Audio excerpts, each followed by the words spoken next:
मैं न होता तो क्या होता। अशोक वाटिका में जिस समय रावण क्रोध में भरकर तलवार लेकर माता सीता को मारने के लिए दौड़ पड़ा, तब हनुमान जी को लगा कि इनकी तलवार छीनकर इनका सर काट देना चाहिए। किंतु अगले ही क्षण उन्होंने देखा मंदोदरी ने रावण का हाथ पकड़ लिया। यह देखकर वे गदगद हो गए। वे सोचने लगे, यदि मैं आगे बढ़ता तो मुझे भ्रम हो जाता, यदि मैं न होता तो सीता जी को कौन बचाता। बहुधा ऐसा ही भ्रम हमको भी हो जाता है कि मैं न होता तो क्या होता, परंतु ये क्या हुआ।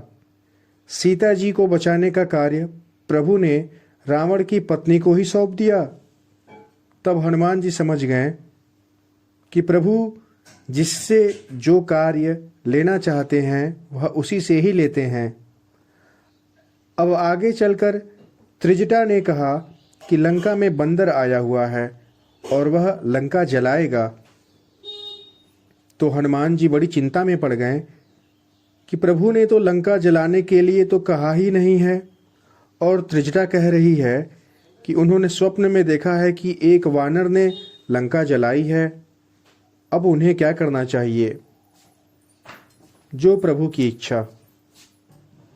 जब रावण के सैनिक तलवार लेकर हनुमान जी को मारने के लिए दौड़े, तो हनुमान जी ने अपने को बचाने के लिए तनिक भी चेष्टा नहीं की। और जब विभीषण ने आकर कहा कि दूत को मारना अनीति है, तो हनुमान जी समझ गए कि मुझे बचाने के लिए प्रभु ने यहाँ उपाय कर दिया है।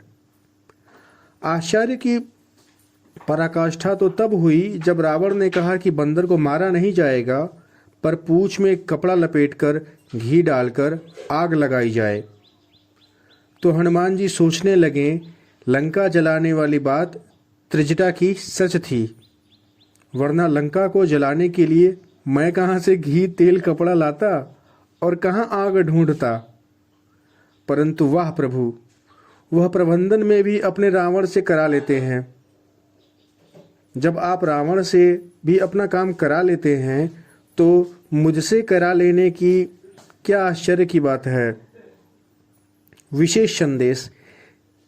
इसलिए यह बात सदैव याद रखें कि संसार में जो कुछ भी हो रहा है वह सब ईश्वरीय विधान से होता है, और हम और आप तो केवल निमित्त मात्र हैं। इसलिए कभी भी यह भ्रम मत पालें कि मैं ना होता तो क्या होता। आभार आपका।